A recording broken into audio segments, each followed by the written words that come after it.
Hi, I'm Angelo. I just got back from seeing a satire slash comedy slash tragedy called The Death of Stalin from director Armando Iannucci. He also directed In the Loop, which is a British comedy, satire, tragedy as well. And he wrote it. It's got many writers, and it was also written by Fabian Nuri, several more. And it's an ensemble cast with Steve Buscemi, you like my pronunciation on that, Michael Palin from Monty Python, let me check my sources, Jacob Isaacs, Jeffrey Tambor, and many more. Okay, I'm done with that. So The Death of Stalin takes place on Stalin's last day and then in the immediate aftermath. So Stalin dies in the Soviet Union. Nobody knows what to do. Steve Buscemi plays Nikita Khrushchev. Michael Palin plays one of his henchmen, I can't remember exactly who, and they're all totally ripped apart and plotting against each other. They're paranoid. They're all trying to seize power. They're all trying to figure out who they can ally with and who's going to turn against them, what power plays they can use. Everybody speaks in their native accent. So Steve Buscemi talks like an American, kind of like in a way like a New Yorker or something. A lot of the actors have British accents. Jeffrey Tambor sounds just like himself. Jacob Isaacs plays Field Marshal Zhukov, and he's great as this like cowboy, like very confident general who he reminds me of Kilgore in Apocalypse Now. This guy who's just very much, he loves the adventure of the military. He doesn't really care about the politics of it so much. And in the it's done so well. I was marveling at how, yeah, I know it's kind of a pretentious word, how well the comedy was done without overplaying it, without being too broad and silly, without stopping and trying to take it in. This is one of the few comedies, and In the Loop was like this as well, where it was so funny, but throughout the whole movie, everyone's angry. Very few times are there any smiles. And usually the smiles come from Jacob Isaacs, who's having great fun messing with people, and he's showing up at the funeral of Stalin. Now, I got to set up the backstory a little bit. So Stalin calls Radio Moscow. He wants a recording of a classical orchestra playing a concert there. It's already starting funny right away with miscommunications. And again, they never fixate on any of them. They never overplay them. It would be so easy in a comedy to think, well, let's just play fast and loose with the tempo and take the time to really draw out the gags. They're done so sharply. It is so hard to do, and they're still dramatic.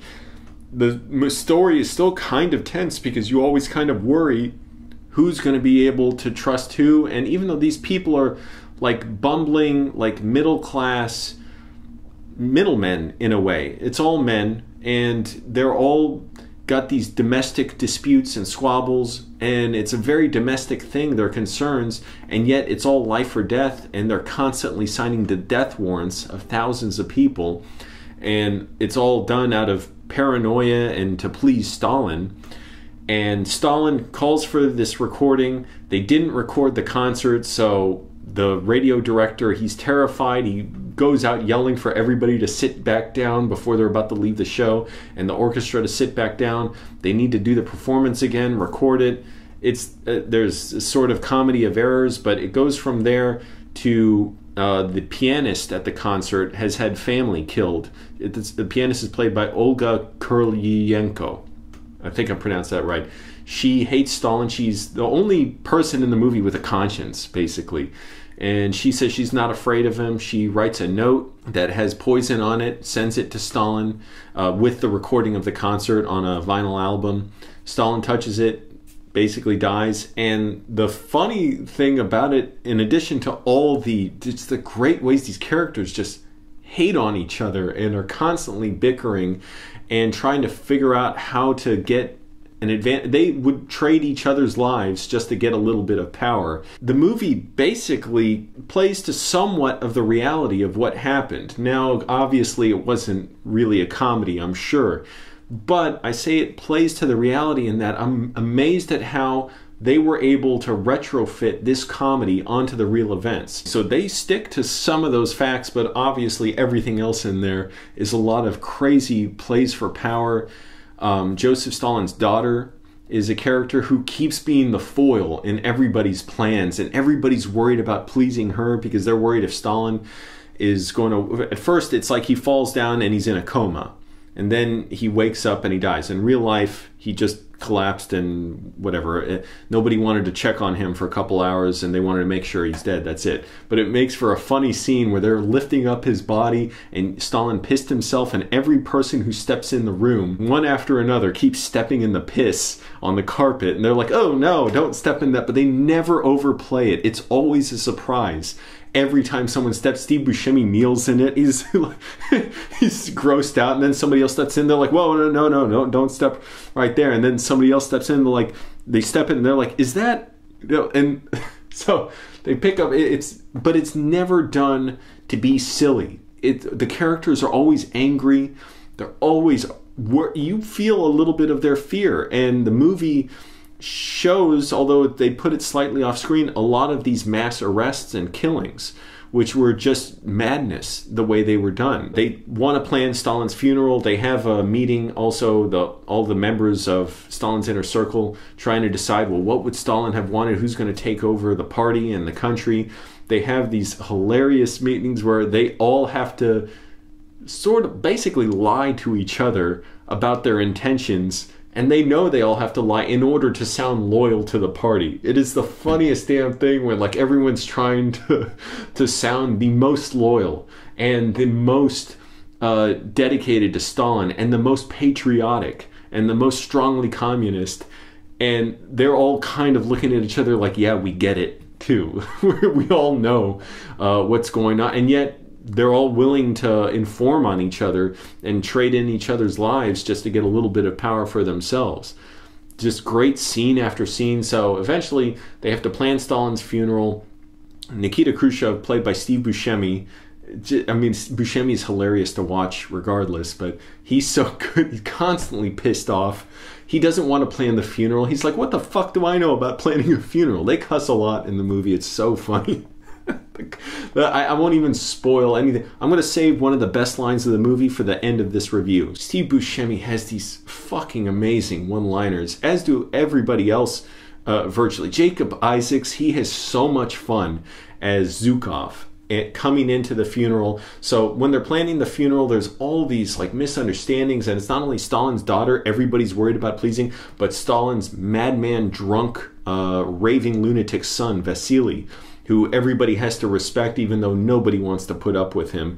He has some of the funniest arguments where everybody has to respect him, but yet he physically fights with soldiers. And there's one great scene where it's just one long take, this deadpan thing of they're all examining Stalin's body, they're doing an autopsy on it, everyone's disgusted. Vasily, Stalin's son, runs in. He's like, what the hell is going on? You're all cutting open my dad's brain. He tries to struggle for the gun of a soldier, and there's just long, it's like a South Park moment. These two people, Vasily and the soldier, just struggling, and all the music drops out. Everybody just stands there watching like this pathetic fight, like knowing if this was anybody else, he would have been killed so long ago. But because it's Stalin's son, they all have to walk on eggshells around him. And they're unsure of the future. They don't know who's going to be in power, who they can trust after all that. So Khrushchev is put in charge of planning the funeral. Jeffrey Tambor's character, I can't remember his name, is voted the new head of the party and head of the country, but he's so sheepish and unsure of himself. So people are playing that against him, Buscemi in particular, because obviously we know in real life Khrushchev did take over the Soviet Union, so he was able to play everybody's fears against each other and against Lavrenti Beria, because Beria was seriously vying for power. And during the funeral, they're trying to find this girl who took a picture with Stalin, and she was a little girl, so she was able to like sit on his knee, and it was this picture that was meant to be very patriotic and inspiring. They keep trying to find doubles to play the girl. They can't find one that looks enough like her. They find the girl, and they're like, well, she's grown up too much.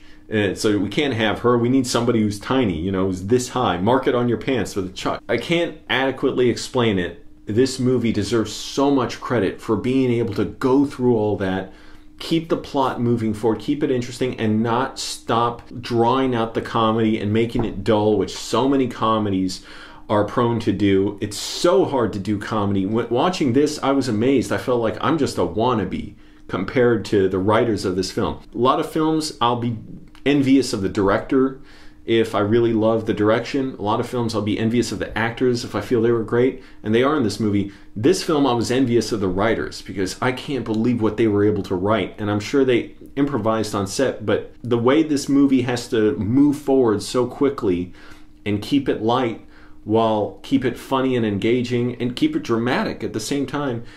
The actors had to have had very rigid understandings of what's needed from the scene if they're going to improvise some funny lines or some character moments, because there are no slow parts in this movie. It keeps moving forward so fast. Khrushchev's planning the funeral. It's just one disaster after another trying to plan it. Lavrenti Beria stops all the trains going in and out of Moscow because he doesn't want a huge mob at the funeral. Khrushchev is pissed off, and then this gets into how Khrushchev tries to turn everybody else against Beria. I won't spoil all that. At the end of each night, each of Stalin's inner circle dictates to their wives what they said during the day, and the wives write it down so that because they get drunk at night, and when they sober up in the morning, they can look it over and see, did I say anything that can be used against me, anything that they would want to kill me for, anything that could be perceived as disloyal. And you realize the madness of it. Like, it doesn't matter what you say. You could say everything perfectly. It's too easy to question anybody and make them look like, even if you just don't know the answer to something, that you're somehow treasonous or seditious or unpatriotic. Even if they don't answer the questions, they could say, well, you're not being cooperative. It's just so crazy, the paranoia. And this movie so delicately balances all that. And the real, like, there are people shot in the movie. They show lots of people being arrested. So it's not just out and out like a light comedy, hilarious. It's a tragedy, too. It's a very sad reality that happened. But at the same time, like, they are able to basically, from that tragedy, sort of gleaned from that are these great comedic moments. Now, I gotta say too, Jeffrey Tambor's in the movie. He was accused of sexual misconduct on what's the show, Transparent. I felt dirty watching him. To say that he's very funny in the movie, great. He's a great actor, but I felt bad. I felt like he was doing something to me just seeing him and knowing that I'm being entertained by him, and yet there were people, and in all likelihood, I believe he hurt. And so it just felt dirty to me. And those came out after the movie came out. I just got to say it. It's reality. He's in the movie. There's no denying that. I don't want to pretend like he's not in it. He's very good in the movie, but I got to say that they deserve our respect, those people who were hurt. And it did make me uncomfortable. That's all I'm saying. I felt conflicted. I felt dirty, even though I was enjoying his performance in the movie. So, regardless, I highly recommend the movie. It is so, I want to see it again. It deserves a lot more attention. It's so good at what it does. And the director, again, let me check my sources. Armando Iannucci. I guess he was involved in Veep, which I've barely seen, but it was very funny when I saw it, which is similar themes about politicians and political figures only in America who are also terrible people and who are bumbling imbeciles. He directed In the Loop. In the Loop is also hilarious, with lots of great cussing, also dark and kind of sad too, and a tragedy. And this isn't quite hysterically as funny, but there were only a few people in the theater, and yet it's hard when you're only a few people in the theater. You feel weird laughing because you feel self-conscious, but people were laughing. It must have been 8 people in the theater. They were laughing. At one point, they were clapping, and I wanted to clap there too, but I figured I'm not going to clap. And I wanted to clap, though, in the middle of the movie. There was several really funny moments that it just had such great payoffs. So now I'm going to spoil that line that I talked about. That was one of the best lines in the movie. So if you like this line, see the movie. When Khrushchev, Steve Buscemi, is preparing like the last minute details of the funeral, like Stalin's body is on display, everything's laid out, they've got these huge columns up, this beautiful building. Stalin's daughter is there, and she's constantly a wrench thrown into everything. And Stalin's son, Vasily, is there, the wild man, drunk, raving lunatic. He comes in, he's fighting with everybody, and everybody's having to, you know, be cautious around him, walk around on eggshells. And Vasily says, I want to give a speech at my dad's funeral. And Khrushchev, played by Steve Buscemi, says, yeah, and I'd like to fuck Grace Kelly. So fucking... See, it's not like you stop and just the whole movie bursts. Like, it's done so well. It's not like it's one of those moments where you stop and everybody laughs. It's funny, but like the scene keeps right on going with the utmost confidence. You don't want a scene like that to land and then to be drawn out. It is played with such seriousness. Khrushchev is really so fucking angry in that scene, and in so many scenes. He's angry the whole movie. Lavrenti Beria is angry the whole movie. A lot of the humor, it comes from these people being very, very serious. That is extremely hard to do. I am so envious of that. I just feel like a total wannabe. In short, go see The Death of Stalin. Find it if you can. I was able to see it at Cinema Arts in Fairfax, which is one of my favorite theaters. It's a small little independent theater. Feels like it's almost family run, but great place. See it if you can. Get it on video when you can. It is so damn good. I don't know if my mom would appreciate it so much. She doesn't like movies like that, but I know my dad would love it a lot.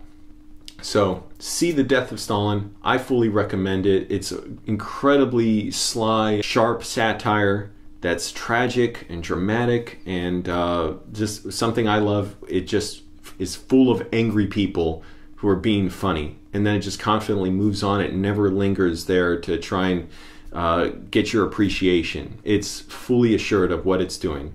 So that's it for this review. Glad I saw the movie. Be back with more videos soon.